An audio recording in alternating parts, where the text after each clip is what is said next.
A very good morning to one and all present on this virtual platform.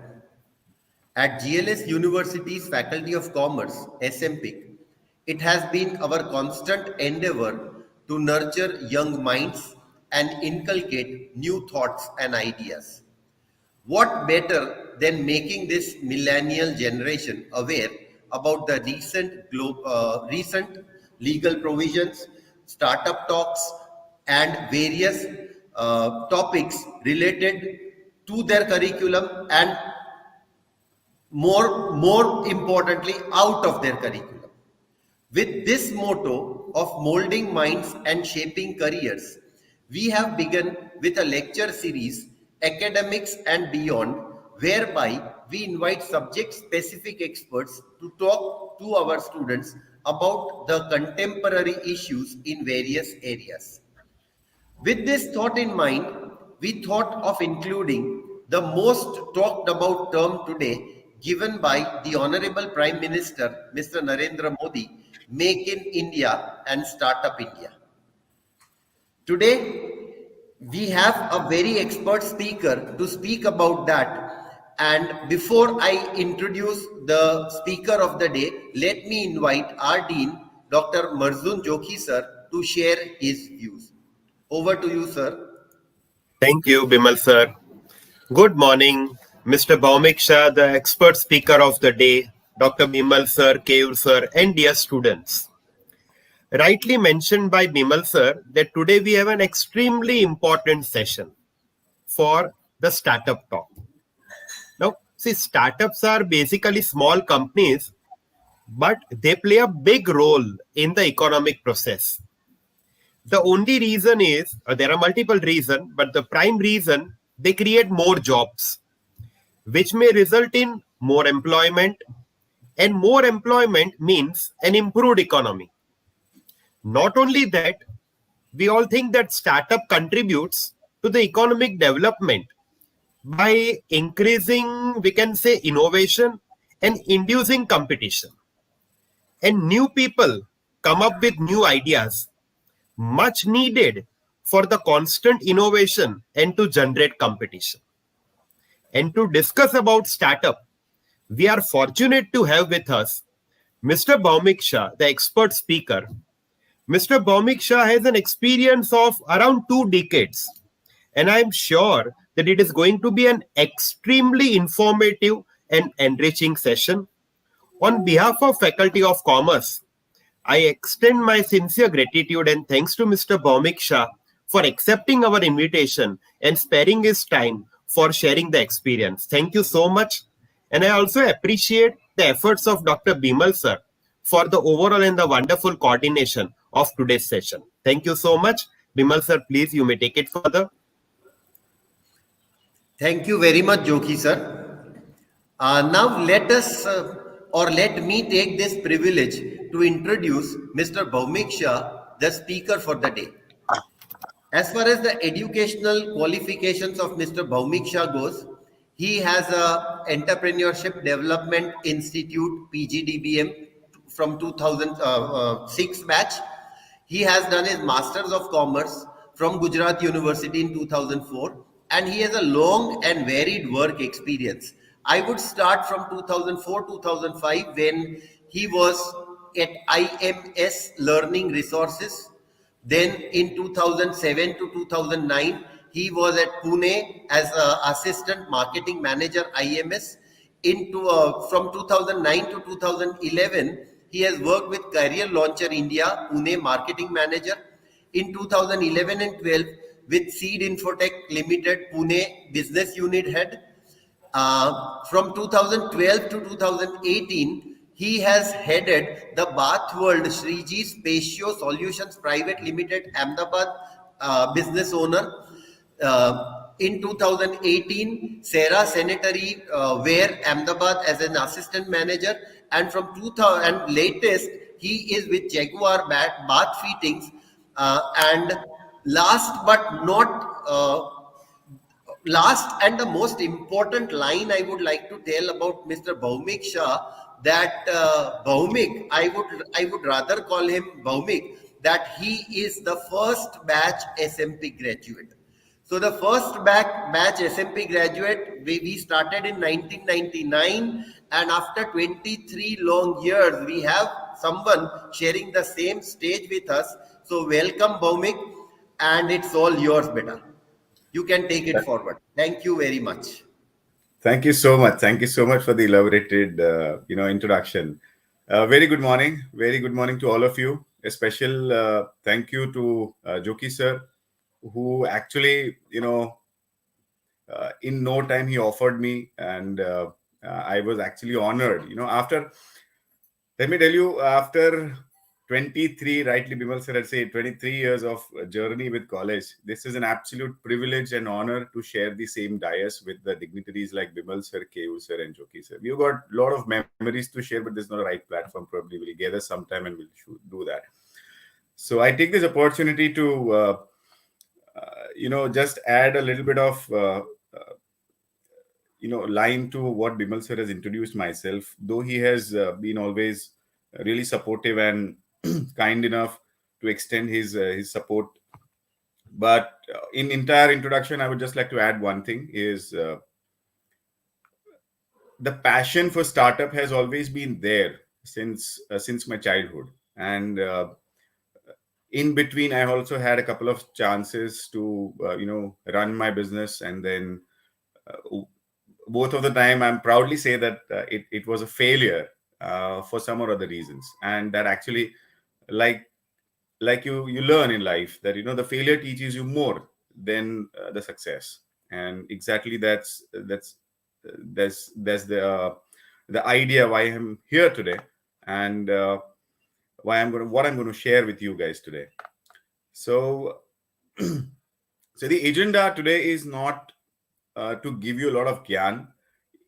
The agenda today is to make you aware of what and why the startup, why there is so much of buzzword, why the startup is in thing in the market. Like rightly Joki sir said that the startups are very important in Indian economy, and they play a very big role in terms of economical, macro and microeconomical policy makings, and they contribute a lot to the GDP. So it is also extremely important that we, from the land of entrepreneurs in Gujarat, unfortunately, have not been able to contribute the way the tier one cities like Delhi, Bombay, Bangalore. So Bangalore topping the chart, they have almost 23% of the total startups of India the last couple of years. So that's amazing. But being the land of entrepreneurs, something which is missing in the entire journey is something which it's really painful. The Gujaratis, I'm not terming it to anyone. Those who have been living and staying they brought up in Gujarat is called Gujaratis. So being a Gujarati, so we have immense potential, we have inherent skills, and we have a lot of entrepreneurial capabilities of going beyond what others can do. So today, the agenda of today is to give you the overview and why there's so much of buzz. So I'll just take you through a small journey where I have try and cover the core issues which probably spur in your mind whenever you are thinking of doing a startup. See, informations are always available. They are available on the internet. The government has a fantastic site called Startup India. So you have a lot of you know newspapers, current affairs, mobile, television, electronic media, which are constantly flooding your mind with information overload. But what information is important at what time? That defines you, how you are different from the rest. So let me share a small presentation, and we'll decide the roadmap, and then we'll go ahead.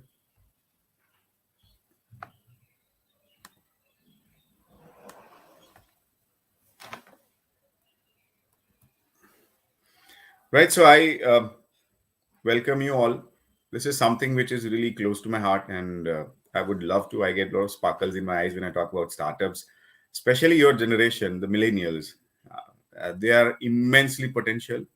You guys are going through an amazing phase of your life, especially when see a lot of technical and technological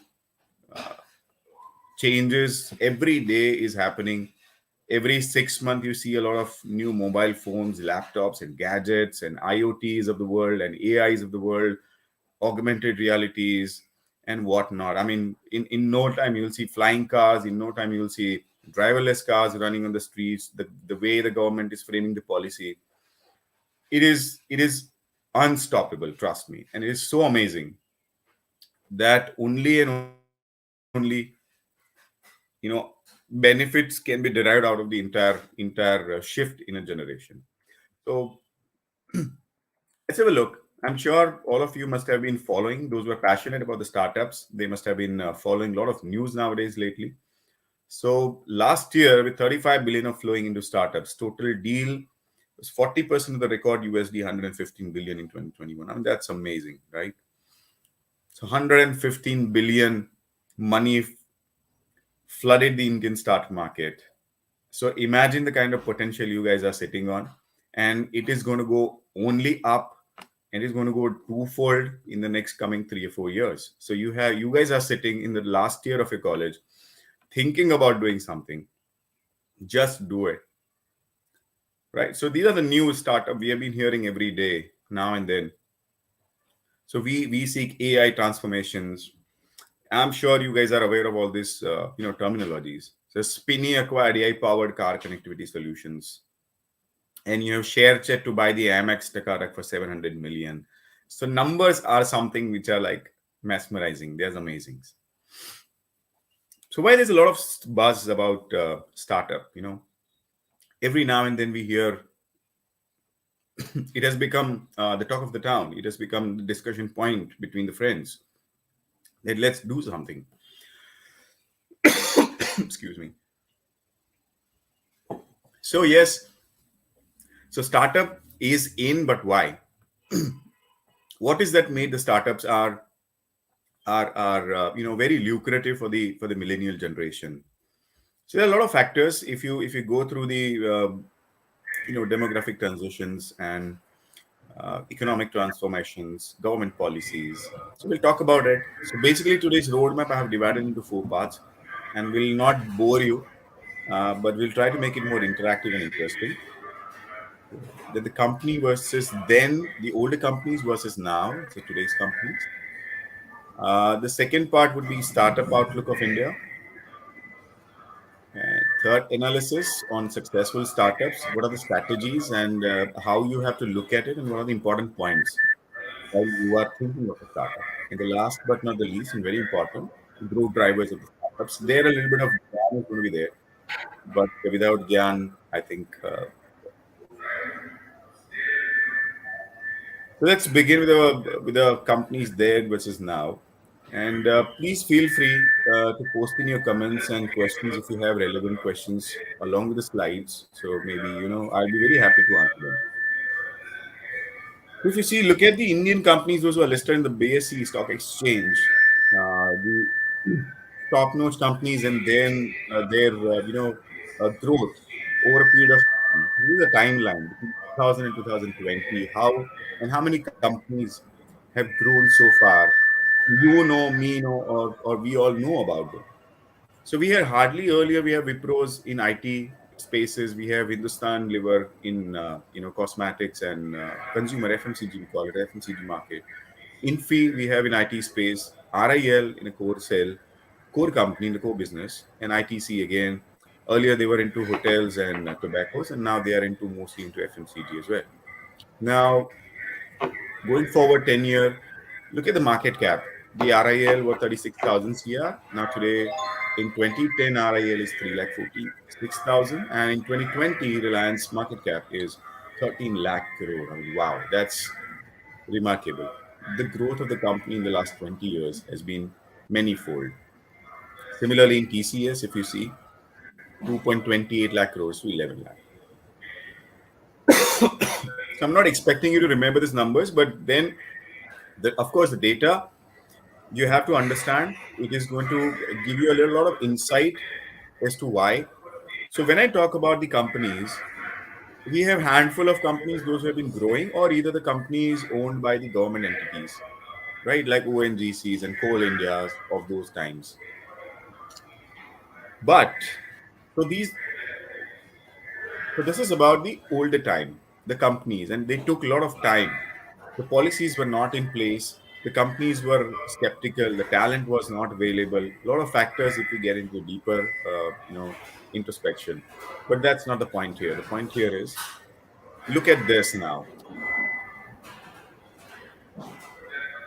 And it is eye opening, exciting, and so amazing.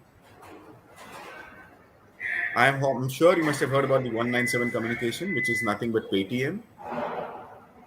So basically, startups, billion-dollar startups, are called unicorns. And the highest valuation unicorns in India, like Byju's, in no time, 97, Oyo, NSC, Ola, Zomato, Dream 11, where MS Dhoni is also part of the startup, and Swiggy. Yes. So talking about MS Dhoni now, suddenly celebrities. You talk about Virat Kohli, he has invested in Digit insurance company. You would talk about the Bollywood stars. They have invested their money. I mean, Katrina Kaif in Nika, if you might have heard about it, she owns about 2% stake, right? So imagine the kind of valuation she got it in the early investment stage. And the billion-dollar startups added in 2021 was Cred, Misho, ShareChat, Digital Insurance, Five Star Business Finances, Gupshups, Infomarket, and Grow. What does this tell you? What does this tell you? This indicates that the companies which were then and the companies which are now coming into the $1 billion, now 1 billion equals to about roughly 7,000 crore. Now imagine the kind of market cap these guys are having. We are not here discussing about the money making, profit, loss, operational cost, nothing. It's just an eye opening numbers, encouraging numbers, amazing startups. Youngsters are driving the growth. I'm sure you must have all seen the season of Shark Tank India number one, season number one, right? And have you seen anybody above 45? Not really. So most of them were sitting there in front of the evaluating the businesses were under 40 or around 40s. Now the question here is when they started. This entire thing has started. The actual Indian unicorn started the journey after 2008 when the first Indian startup in IT space was the Flipkart. And today, the valuation of Flipkart, everybody knows. And if anybody doesn't know, just Google it out and it'll be like jaw dropping. Right. So 87% of the BSE 500 companies started before 2000. But today, every 2 out of 3 unicorns in India started after 2005. And look at the numbers. Between 2010 and 2020, only 4% of the companies, listed companies, but versus 31% of the unicorns and the startups have started between 10 and 20. So in the last 10 years. This talks a lot about the environment, the youth, the demographic transition, the government policies, funds available. In fact, companies like Reliance, TCS, HDFCs, and a lot other have started investing in the startups, considering the importance of the startups. Reliance, to your surprise, last year must have not invested less than 4,500 crore for acquiring acquisitions in the new startup areas, right? So why suddenly startup, and why we are seeing a lot of jump in startups? So primary reasons, according to me, and what I feel is a very strong indication, is we are going to be the world's biggest software hub. Why we are the world's biggest software hub? Because we have the availability of highly skilled technical talents. The education system in India have been so robust, and we have a lot of technical talent available, a lot of engineering colleges across the breadth and length of the country. And also the government policies are playing a big role in terms of the shaping of the new education policy. Now we'll be in line with the world. You have own consumption. it's a very, very, very big advantage over any other countries. Now, if you go through the economies of the developed countries, you will understand they don't have the market. They have the saturated market. They already developed, so they don't have much growth drivers. If you understand the macro level policies and the interest rates. So in US, let's say for example, interest rates are nearly 1% of a saving banks. So what will they do? They will start parking their money and they will start investing into other countries.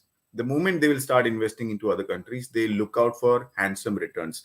They try and siphon off the big chunk of the pie, and that's the reason the venture capitalists and the investors are flying down to India. And one of the very big reason, you see here the internet and mobile penetration. The possession rates in India between 2000 and 2030 is going to be tremendous. We earlier had in 2000 only color TV sets, but now we have mobile phone access, and we have now on top of it, we have smartphone. Now, why this is dominating? Now, look at the rural and urban, divide.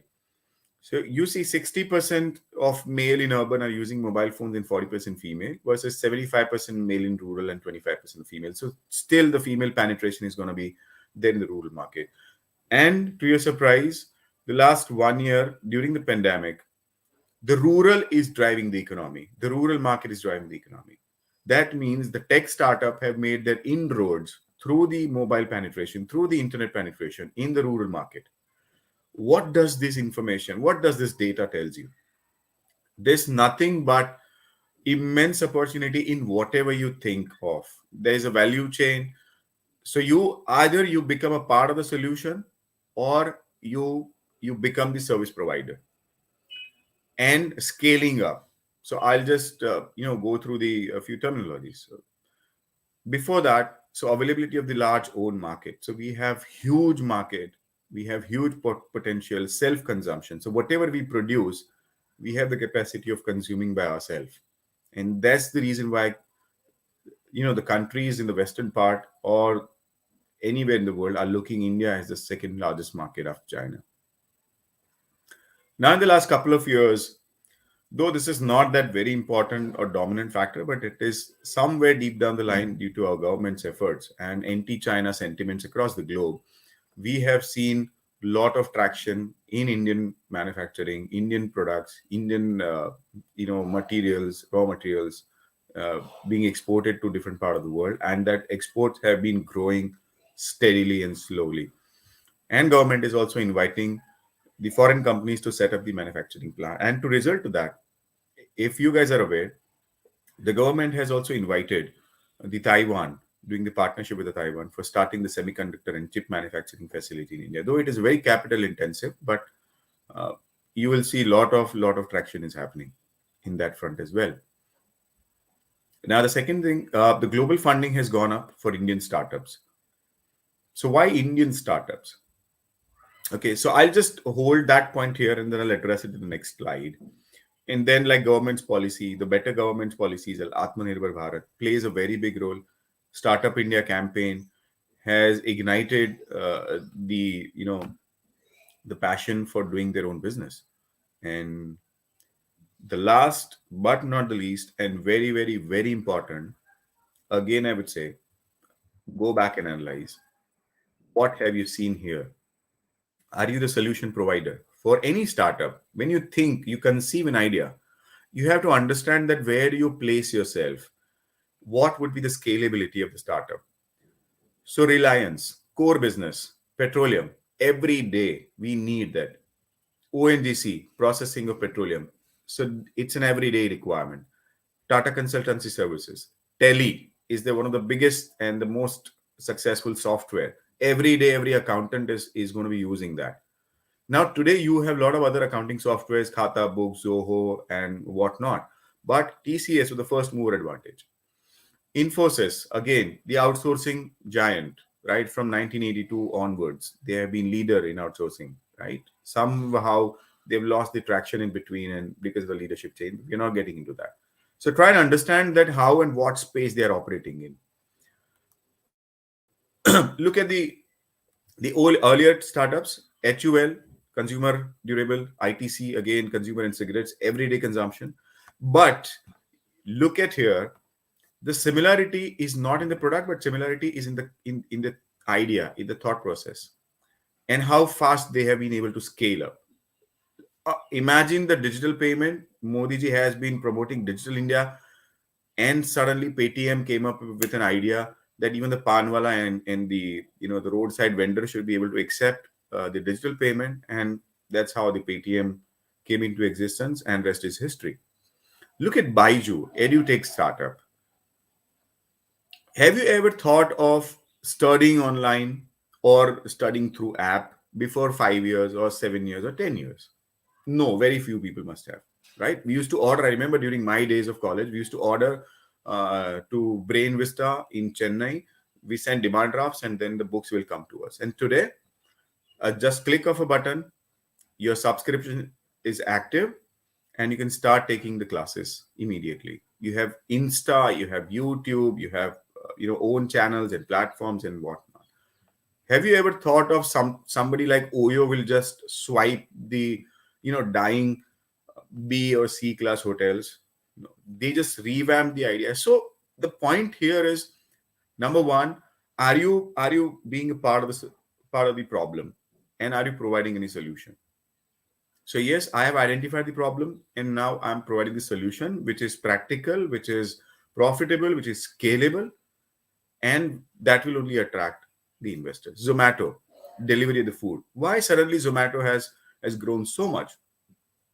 Because of our eating habits, because of the demographic data. I'll just come to that. So go through this, and you will understand that they've all always been part of solving the problem on a large scale. So why so much of traction? The tech startup. Most of the startups have always been incorporated technical aspect of the startups. Now look at the startup outlook, 2025 Indian startup projections. So there'll be 100,000 plus startup will be there in the next 3 years of time. That will employ more than 3.25 million jobs. And 150 billion plus funding is expected. And today we have only 31 unicorns, but now we're expecting 200 plus unicorns in the next coming 3 to 4 years. And we'll be the biggest marketplace for startup after US, ahead of any other country in the world. And we'll be creating a value about 1 trillion plus. So this is nothing but, as an entrepreneur, as a startup dreamer, you should look at these numbers as your favorable numbers, and there's not going to be tomorrow, trust me, guys.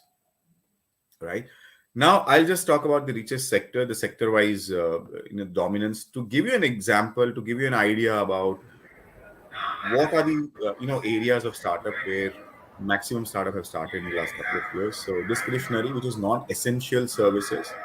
uh, then you have healthcare sector, the 15% we have seen because of the pandemic. So financial sector, 17% rise we've seen the startups, and 4% other. E-commerce, again topping the chart, 14%. Software as a service, education, energy, IT, logistics. Logistics is under expected. So this actually, India needs a lot of cold chain, supply chain, logistics, but very few handful of companies are dominating the market. So logistics will see a lot of traction in the coming years. Insurance is not even reached to I would say more than 50% of the country even today. So you will see a lot of insurance starting. Gaming, we have been going away from the country and developing gaming from the others, but now today you will see a lot of gaming is also going to be dominating the market. Groceries and staple food, industrials, mobility and food tech. Now if you see on the right hand side, IT and technology. So all of these sectors have seen only one thing in common. And the common, that one thing is technology enabled startups. All of these areas are seeing nothing but the incorporation of the technology. Now, this is what I was talking about. Opportunity. When we analyze the database and we analyze as a startup specialist or as a startup dreamer or an entrepreneur, this data should fascinate us. This data should give us a lot of insight. Now imagine in a country of 130 crore, we have 26% population under 15.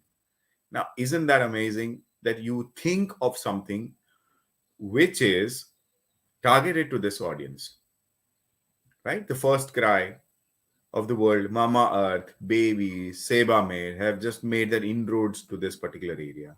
Now, 25% of the population is between 15 to 29. 21% population is between 33 and 44, and so on and so forth. And look at the male and female ratio on the right hand side of the slide, right? So we have technically 50% population falls under 40. Exactly, that is the reason why countries are now flying down to India. They are investing in Indian market because of the youth, because of the talent, because of the user internet penetration, available market to them. They can influence us. They can take the maximum advantage out of us. Consolidation and amalgamations are going to happen. So if you have one space, one startup, you must have seen a lot of mergers and acquisitions happen. The Amazon is fighting with Reliance to take over the future retail. The Flipkart has taken over a couple of more companies in the same space. The Snapdeal is not doing really great. What does it mean? Does it mean really that you have no space for startup in the similar space where the giants are going to be there? No, nothing like it. For that, you need to study the US startups. Every day they try and come up with different ideas, different thought processes, and we see a lot of result out of that thought process. The Airbnb during the 2008-9, the recession time was there. The hospitality sector was dying. At that point in time, somebody just came up with an idea of hiring a house, and that it just infused a lot of confidence in the hospitality sector. And today, the Airbnb is a case in front of us. Today, we all go through the Airbnb. But at the similar time, I think you must have not heard about, but there was something called couch surfing. So couch surfing was offering free stay with a like-minded community, but that did not pick up because of a lot of other reasons like safety, security, and so on and so forth. So guys, this is going to be something really exciting. The opportunities in front of you. Just try and get as much pie as much you can. Think, get the database, get going, collect the database, analyze the database, because data analytics again is going to be the big time business in India. Adani recently, for that matter, they have invested a huge land piece and they're building the world's largest data center. So as with Reliance, right? So any questions so far? I would love to take on the questions.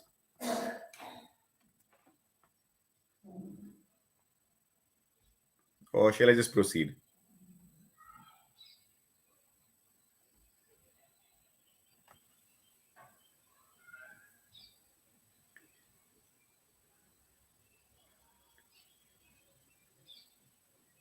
Bimal sir, any questions do you have?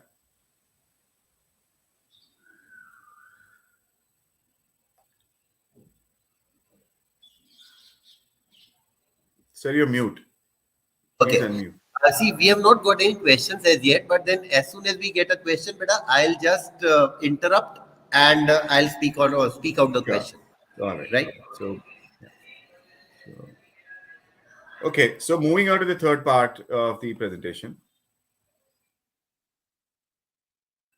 we'll just try and analyze what does a successful startup has and what it Okay, takes to okay, build a okay, okay. successful business. Bhaumik, beta, just a minute. There's a Yeah. question um, from Mr. Bhavin Vaishnav, and he's asking that I am working on an idea for customized shoes, and it is generating very little or not in loss. What I require is people to see my work. How do I do that? Did you get the question? I'll repeat once again. Yes, I yes, am I got it working on an perfectly. idea of a customized shoes, and it is generating very little, so but it's not in loss. What I require is people to see my work, so how should I do that? Okay, so I think Bhavin, it's a good question. Uh, I'll just cover it after the third slide, because I think fairly you will get an idea that what and why I'm saying this. So basically, the successful startup. So your question is basically how you become successful, right? So there are five elements, and this is being presented. This was being presented by Bill Gross in TED, and I really find it very impactful and very apt out of my own experiences.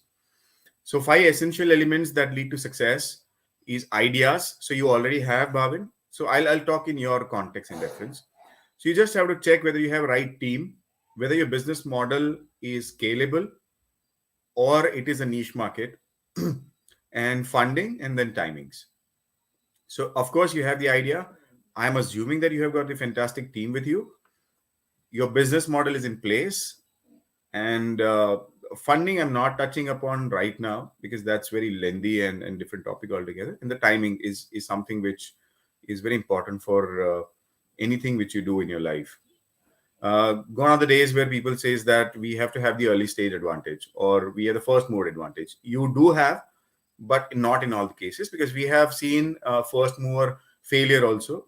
Since you are ahead of very much ahead of time, people are not ready to accept your idea, and hence you fail miserably. So look at the factors of success and failure in the studied by Bill Gross in 120 companies. And to your surprise, I'll share in the next slide that what dominated the entire qualities out of this five. So ideas. So do you have a novel or different ideas with you? No one, the truth that no one else sees. Exactly, the Zomato and the Swiggy has seen that there is a potential in delivery. Porter is seeing the potential of mile and last mile connectivity. And today you book an app, somebody will come and pick up, and then he will deliver on a two-wheeler, three-wheeler, four-wheeler, big truck, multi-axle truck. It's available, right? So there's a missing link. So are you the part of the problem, or are you part of the solution? And where do you see yourself, your idea? Competitive modes. So modes means environment. So competitive environments. So whether your idea can be sustainable, whether your idea can be countered, whether your idea has a competition which is existing, or it is going to generate competition in the near future. Do you have the right team? Efficiency, effectiveness, adaptability. I'm not talking much about this team. A business model, clear path of generating customer revenues. So are you going to generate revenue in sooner or later time? That basically directly proportionate to your scalability of the idea. Now, Bhavin, again, coming back to you. When you say you have a customized shoes, are you trying to put yourself into the league of Nikes, Adidas, and Reeboks of the world, because they have also now, or Skechers of the world, they have also started customization. Or maybe if not today, they will be starting very soon, right? Or you are putting yourself into the league of exclusive Italian kind of customized shoes, where you will be offering a specific sizes. I mean, we have lately realized that my shoe size cannot be 8, 9, 10. It can be 8.25, it can be 8.5, it can be 8.75 also. My left and right foot is not always the same, right? It's a physical attribute of every individual. So are you going to be in that space of customization? Are you going to be in that space of, I would say, a creative customization, right? And then how fast will you be able to scale up? What is the demand in the market? How are you going to evaluate the demand? Who will be your right TG, the right target audience? Like in my previous slide, you'll understand that where the so all this data crunches is supposed to be in place before you go ahead and evaluate your business model, and then the marketing, branding, money spending will come into place, right? Funding, raising money, initial funding. So fundings are not really new, but there are a lot of stages of funding. You have debt, you have equity. The cheapest source of funding is equity funding, which is listing of IPOs, and that's the reason why the people are queuing up in front of the BSE stock exchanges to list their ideas, and the private equity players will exit by listing the IPO with 5, 10, 15, 20 folds of money. And the timing. Are you too early? Are you early or are you too late? Right? And to your surprise, all five of them have been evaluated in different companies in different situations. So let's say Airbnb. So the yellow represents the ideas, team, plan, funding, and timing, all five qualities. And see the timing. The key takeaway here is the last purple round, which is the timing, which represents the timing number. So in Airbnb, timing was absolutely right. Instagram, timing was absolutely right. Uber, perfect timing. YouTube, right time. LinkedIn, best of the time. Versus the failure in below, wrong timing. Even though you have good amount of funding, even though you have a fantastic plan, but timing was wrong. So out of these five qualities, not the idea, not the funding, not the business model, nor the team, what dominates your startup is the right time. And when I say right time, you have to align your idea, you have to align your thought process to the market, to the government policies, to the vision. Now, Adani, for that matter, have started their commercial electric bus vehicle manufacturing unit. They have announced in Mundra. Isn't it a wrong timing? They could have done it even earlier. Why Reliance have been waiting for the net zero or electricity revolution? You need to understand and update yourself. The OPEC were dominating the oil and gas sector. Slowly and gradually, the dependency of the OPEC should go down, and the world should move from alternate source of energy. I would not say clean energy because all these are debatable. They are marketing gimmicks by the developed countries. But what we are talking about is the alternate source of energy. So today, yesterday the world was moving on oil and gas. Today the world will move on electricity, and tomorrow the world will move on atomic energy. Keep your eye open. Think, read, forward backward integration. Where do you fit yourself? So timing is extremely important, right? Of course, you should have the right and the like-minded people team to execute your idea. So team is another important aspect where the complementing quality of each other. So we think as a friend in Chaiwala canteen, let's do a startup. I have got an idea. But then you have to also evaluate that whether you guys are complementing to each other. Somebody's good at marketing, somebody's good at manufacturing, somebody's good at human resource management, somebody's good at relationship management, somebody is good at branding, somebody is good at logistics and supply chain, somebody's good at operations. So right blend, right amount of like-minded people. You also have to understand, and trust me, out of my business, I give lot of example to Morbi tile unit. Especially when you go there, you see 25 partners in one unit, 15 partners in one unit. 5, 10, 15, 20 partners are pretty common across the different kind of units in Morbi where they are manufacturing tile, 200 crores, 300 crores, 500 crores, 700 crores. And they pool their money and they start the business. On record today, they've not allowed any outsider to enter the Morbi tile manufacturing unit, not even foreign companies. I mean, that's something which is the power of team and execution, right? So that is a very classic example. And today we are ahead of China in terms of dominating the world export in tiles. Though there are different reasons, but yes, we are doing that, right? So timing, guys, very important that you should be at the right time. If you think today that I will replace the workers by bringing in robotics. So I think you are a little bit ahead of time. It will take another 5 to 10 years. A lot of people come and tell me that, sir, the technology disruption will take away the jobs. I would say look at differently. It will create more jobs. It will create more skilled jobs. The robotics will take place in place of the worker, but then who will repair the robots? Who will program the robots? So you have to constantly upskill yourself. It is not going to be the easier time for you. I am sure which Bimal sir or Joki sir or Keo sir or me have seen that you just come out of the graduation and then you get a job. No. Or maybe you get a job, but it's not guaranteed that you will retain your job for the next 5 years. You have to constantly upgrade yourself. You have to constantly upskill yourself, and that too with the technology, knowledge and know-how, right? So, guys, right timing is very, very important, and the remaining is there in front of you. So, moving on to the next slide. Bimal sir, do we have anything? So, Bhavin, I think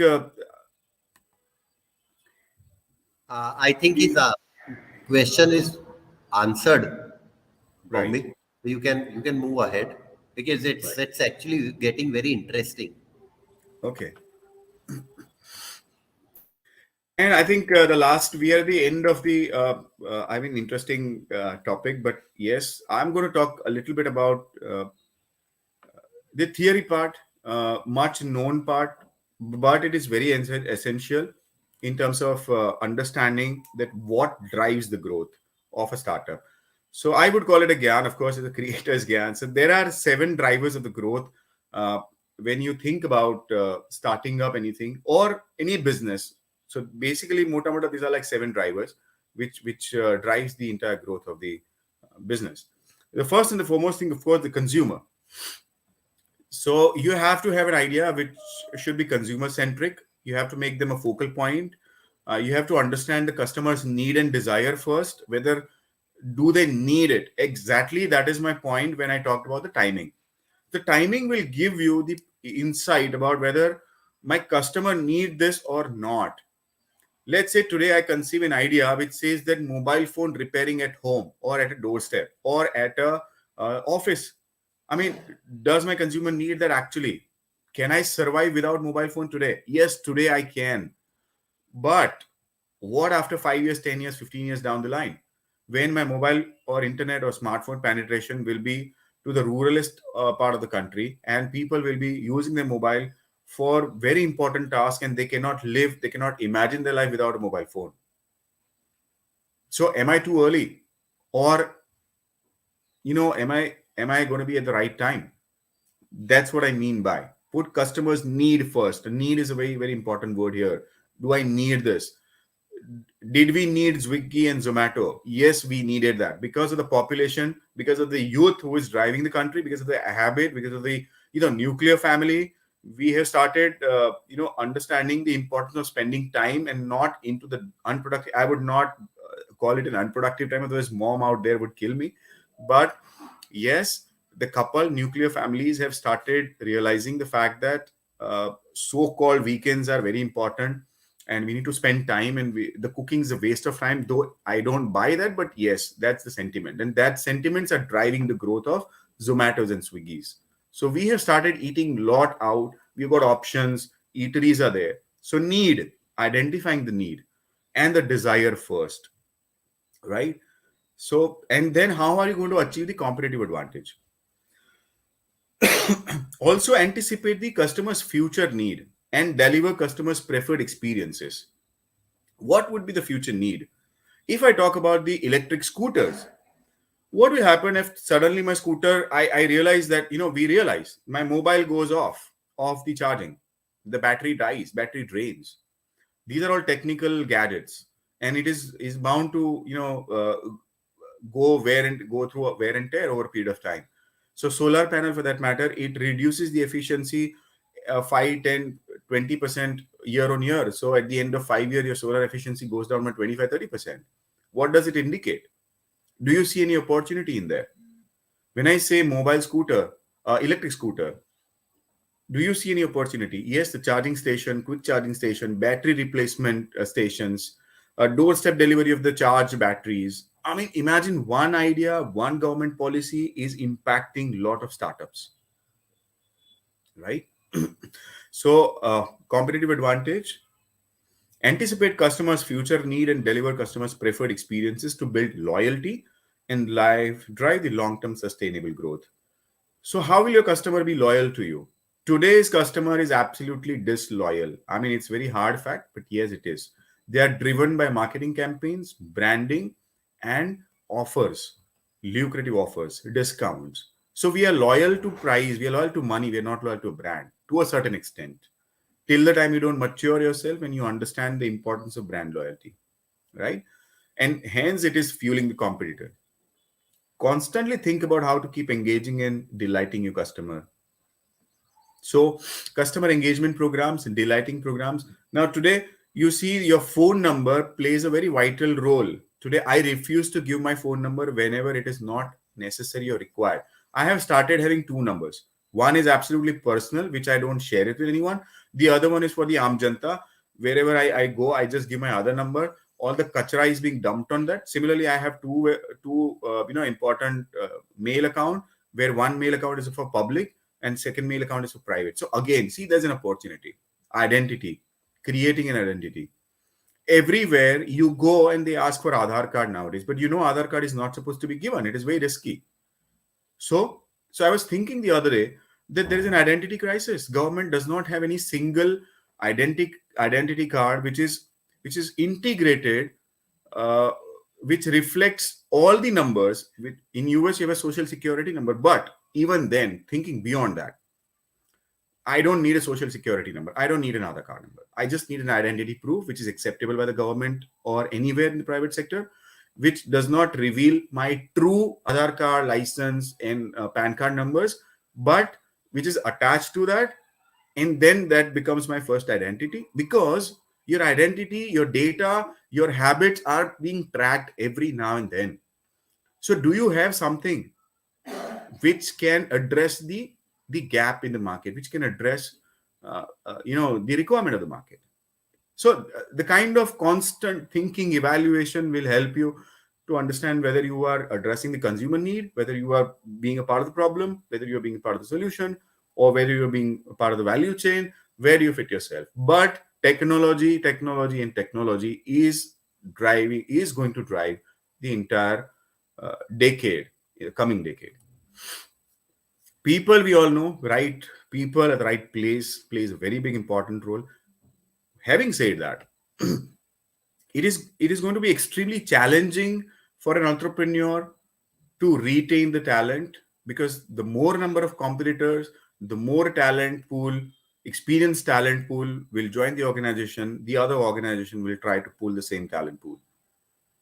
So any organization is only as good as the people they're working for, right? So build an environment. It's again going to be very challenging for entrepreneurs. You have to build an environment which is driven by the values, which is diverse, which attracts and retains the because being a youth, they have different requirements. They don't want to work for long hours. They don't want to spoil their weekend parties, and they are working hard.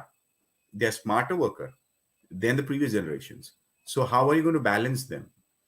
Connect your purpose and vision to their performance and management reward strategy. So you have to offer them SOPs, so ESOPs, what Google's and Facebook's of the world, best places to work, study their model. It is very wrong to say that I have only 5 employees and I cannot implement the best of the HR practices across the country. No, it is not like that.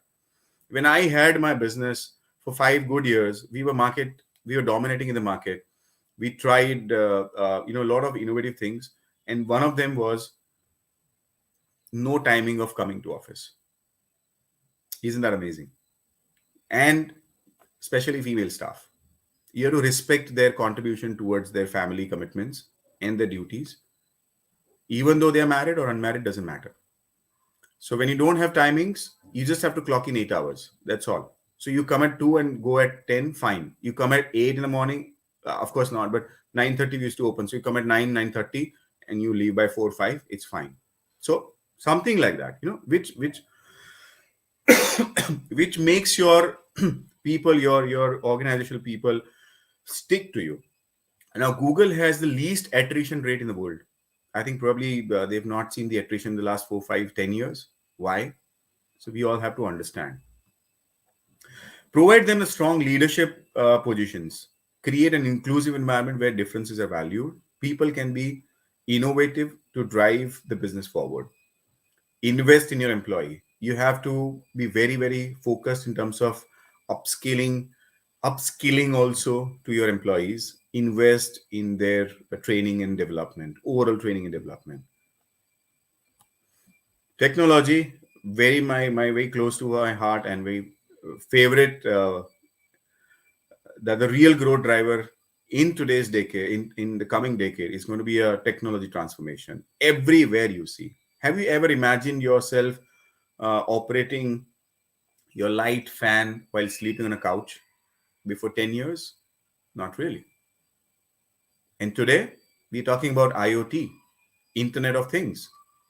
So when I say Internet of Things, you will have a bloody robot in your house and you just say, hey, Eureka, please get me a glass of water. And the water is going to be there. So technology can be blessings in disguise both. But they're transforming in our daily life. They're touching. It is changing the way we perceive right from the shopping experience. Let me tell you, the day is not far where you will not have changing rooms in most of the malls. In fact, those kind of startups have already been in place.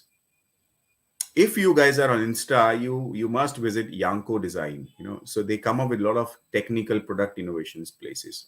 You have a lot of kickstarters.com, indiegogo.com, and you go to the technical product developments and advanced technology developments happening. The startups are happening, and you'll be amazed to see that. Right tomorrow, if you don't see a changing room, don't just get panic and ask for a changing room. Otherwise you'll be dumbstruck in front of the sales staff, because they're going to have a smart mirror in front of you. You'll be just standing. They'll do your scanning. It's a 3D scanning. They do your body measurements, and based on that you choose a cloth, and you can change the colors of the cloth. You select, you enter the product code, you buy, and the product will be delivered at your place. You're done and dusted. See, technology everywhere. Have you ever thought of technology can play a very vital role? Even if the Lenskart.com like companies are driven by technology, I would say they are tech companies, right? They are not a product company. So digital technology and data analytics all are having profound impact on businesses, every industry, presenting significant opportunities and challenges.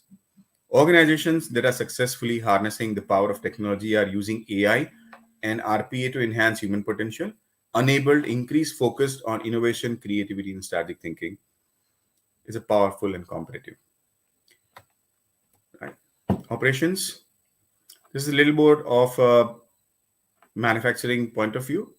So based on what kind of model your business is, and you have to decide your operating model. Operating model is nothing but the link between strategic intent and ability to deliver on the intent. What your intentions are. Whether you would like to go back and manufacture, like Lenskart have started their manufacturing units in India now. Earlier they used to import from China. So what kind of model you are opting for? It is an outsourcing model, or it is the in-house manufacturing. It is capital intensive. It is technical intensive. It is labor intensive. What model are you opting for? So operational efficiency will give you a lot of advantage in terms of, the competitors over your competitors, advantage over your competitors. Right? So clear approach with strategy will increase a company's ability to achieve success with changing customer needs and buying patterns. So you have to keep on evolving yourself. You have to keep on evolving your operation models, like employ robotic operations for getting quality, precisions. You have CMC machines, you have EMC machines, you have AI powered machines. So slowly and gradually. So high tech investments in medical implants and all is driven by the quality. But whether you want to go for quality or mass production. So there are a lot of other things which plays a role here. So focus on details. Business must hold up a scrutiny and to be constantly improved to stay ahead of the pack. So you have to stay ahead of the competitions, right? So nowadays you must have been hearing a lot about the richest person of India, and the race is not race is getting better every day and day, because one organization is bettering their operational efficiencies. On the other hand, the other one is investing in manufacturing, clean energy, hydro energy, and suddenly the other competition is getting into telecom and then data center. So basically, it's very important to have your operating model in place. So operations need to be highly flexible. You can increase and decrease also. right? And you can adopt very quickly. See, sometimes what happens that the demand you are able to generate with other factors, but what about the supply? So your supply is getting hampered when your operational efficiencies are not met as compared to the demand available in the market, and then you fail. Hence, you fail. The classic example is, Balaji wafers. So they did everything right to beat the world giant, right? So that's called operational efficiencies. After a certain point in time, we neglect the understand we neglect the importance of increasing in terms of the efficiency and operations supply. Today you see the bathroom fitting and sanitary industry, the where I belong, is having a lot of pendency. We have a lot of short supply. Now if somebody will come tomorrow and start supplying with the same quality, same products, or same raw material using the same brand value of their own, and they start penetrating into the market, and they take care of the supply short supply issues, then you are already beating the competitors, because they've not been able to upscale their production facility and operational facilities, and to result into that, they're losing on the market share.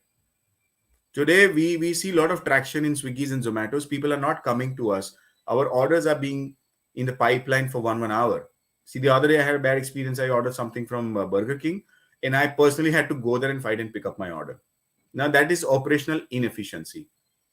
So you undermine the importance of operational inefficiency, and then you lose out on the market share. It is as simple as that. Finance, all businesses needs, that's basically the heart and soul of the business. So you need funds to grow. How you manage, whether you manage through your loved ones, your friends, family, and depending on a different stage and growth of the business, your strategy changes. Like Nika was not listed, they were not having any kind of private equity because they did not want to shell out their share of the business, and then finally they listed. So leading business determine the best financial approach at every stage, deriving maximum benefit from the management of available funds. To achieve this, they transform the finance function into one that acts more strategically and commercially, where the CFO becomes the economic advisor who helps improve performance by delivering insight to decision makers. Right? So finances are extremely important, whether you want to spend the money on your marketing and branding, or you want to spend the money or bettering the quality, or you want to spend the money investing in good people in your company. They're very important aspect of a business. As an entrepreneur, you come up with such kind of challenges every day. So it is who you can understand the need of an hour at that point in time and put your finances as per the requirement. Transactions.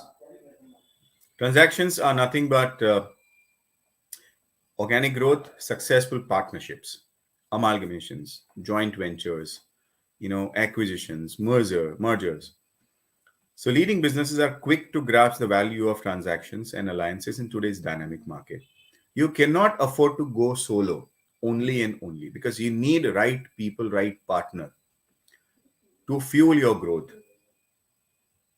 For example, if you have the core your forte is to have the manufacturing electric two-wheelers, but you cannot manufacturing batteries for that two-wheeler because you don't have that capital nor you have that expertise, then what will you do? You will join hands with Exides and Amarons of the world, right? So right transactions between the parties are very important. They appreciate the landing in the right deal of funding.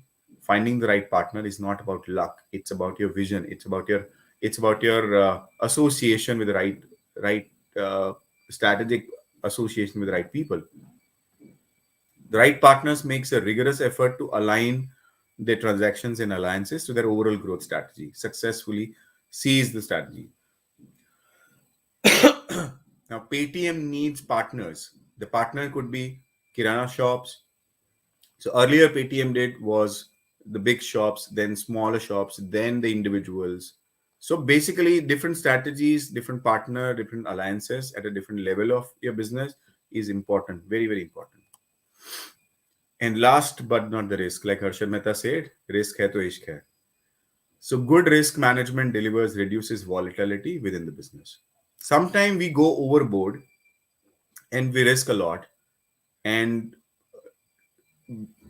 because of that we miss out on the opportunity which comes to our way, because we are out of fund, we are out of opportunity, we are out of funds, we are out of I would say the people sometime, so there's a strong correlation between the maturity of the risk management and both top and bottom line growth. Sometimes we, let's say, I give an example. You have into a retail business, and every day you are clocking in good 1 2 3 4 5 lakh of business you're generating. You have not been able to taste the institutional supply. Suddenly you receive an order of 1 cr with a payment terms of 60 days. You are into retail, you have a limited amount of money of 20 25 lakh rupees as a working capital plus your expenses to meet every day, and your daily counter is 1 lakh, 2 lakh, 3 lakh rupees, and suddenly you get an order of 1 cr after 60 days of payment. What will you do? Will you take the risk of funding your entire business, or will you take the risk of giving your entire products and businesses to fund that 1 cr order, or will you continue developing your retail business and making your roots very strong in retail businesses? Now this is the dilemma. This is a situation where every entrepreneur is facing, whether I should grow to the next level. If yes, then how much risk am I supposed to take, or I should organically grow? Market leading businesses find the right balance between risk management and risk taking to navigate the changes and drive sustainable growth. So it's very individual and human centric approach. Also, your risk appetite. You are very young, you're starting afresh, take a risk, go all out. What will happen? You will fail. The failure will teach you more than the success, because you are not going to make the same mistake again. So when you're doing something, take a risk. I would never say calculate a risk. Risk cannot be calculated. It is always through the gut feeling. You have to just take the risk based on your own analysis, your gut feeling, your wisdom, and based on the market dynamics and factors. So go all out, take the risk if you're in young and early stage of your entrepreneurship. Otherwise, the balance approach is always right. And also your business is at what stage, that determines the risk taking ability, or that determines the risk, how much risk you should take. That's all. I hope I've not bored you enough. So it was quite interesting, wasn't it?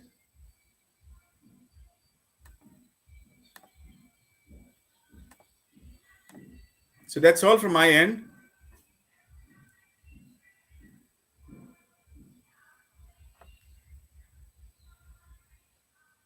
So I'm not able to hear you.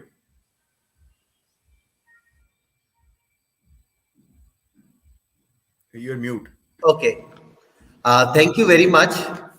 Actually, the topic you had chosen and the way you delivered, it was beyond our all's expectation. So now I would like here to tell you that your English, your vocabulary, your presentation, your voice modulation quality, your subject, the research you had done was absolutely spot on. Thank you, And sir. here, I would take this opportunity actually to congratulate Dr. Keyur Vora sir, because he taught you basic lessons in English. And your English today was just it just blew all of us, and you were just too good, Bhaumik. And not only your Thank you. English but the research you had done, the subject knowledge. And actually we need to have much more interactive sessions with you. We need to learn, because you are in industry from last 20 years. We are just here stuck teaching the students, so it's better you come and take some lessons for us as well. So indeed it was a great session. Thank you very much. And I hope and I wish and I'm sure that the students will be benefited a lot, and a lot of the new risk takers will be taking risk. And one of the sentence which you made, that if you are young, the risk cannot be calculated, just go all out. Right. So I wish and I'm sure that the students will go all out for being the entrepreneurs and being the global leaders in India for the times to come. And 20 years down the line, I may find one of the listeners listening to your talk talking about something else in 20 years down the line. So thank you very much, Bhaumik. And mm, if at So all we have any I'll questions, take this opportunity to thank you for giving this opportunity, and it is really such an honor to be in front of you. To the mentors who I have, learned a lot. Especially, yes, you very rightly said, KU sir. I mean, really, really pushy in terms of beautiful storytelling and increasing our vocabulary. So, thank you so much for contributing in our growth now and always. And one thing, one last moment I would like to take to send a message to our SMPIC students and those whoever are watching here is, guys, IIMs cannot dominate the startups, and we have to have ourselves, having a fantastic group, having a fantastic professor, having a fantastic dean, having a fantastic ecosystem, the brand GLS. uh, we need to have some platform where we interact, we grow together, we exchange ideas, we share our thought processes, and we pull our own community, we pull our own people. The way you see on the top, IITs and IIMs are always dominating the space. But my dream is uh, to go back to the roots. I think we build ourselves more in our bachelor or graduation than our post graduation. Of course, we do, but the roots are always stronger. And I think this is a forum I would like to tell you guys that come together, help GLS, SMPIC alumni and students, and build a very strong community. Look forward to see you, and hopefully that my session will contribute and inspire and instigate a lot of startup dreamers here. So best of luck, and thank you so much once again. I hope you enjoyed. Thank you so much, Bhaumik. Of course, as Bimal sir said, we are definitely ecstatic to listen to you, look at you. After 20 years, we have a very confident and mature Bhaumik Shah. Uh, as Bimal sir and you both mentioned about the communication skills and language skills, and you've given some credit to me for that also. Very humbly, I would say that of course I might have made some contribution to that, but ultimately the uh, I actually, being practical, would say that a lot of credit should go to your school teachers, because with them you must have spent a lot more years learning the language and all. And language is something that happens with a flow, right? So, but then whatever it is, whosoever you are a product of contribution from a lot of people and the world of experience and all, and that's what you are today. And we are, the bottom line is we are absolutely proud of you, Thank you, sir. right? Thank you so much, Bhaumik. thank you. Thank you very much. Thank you.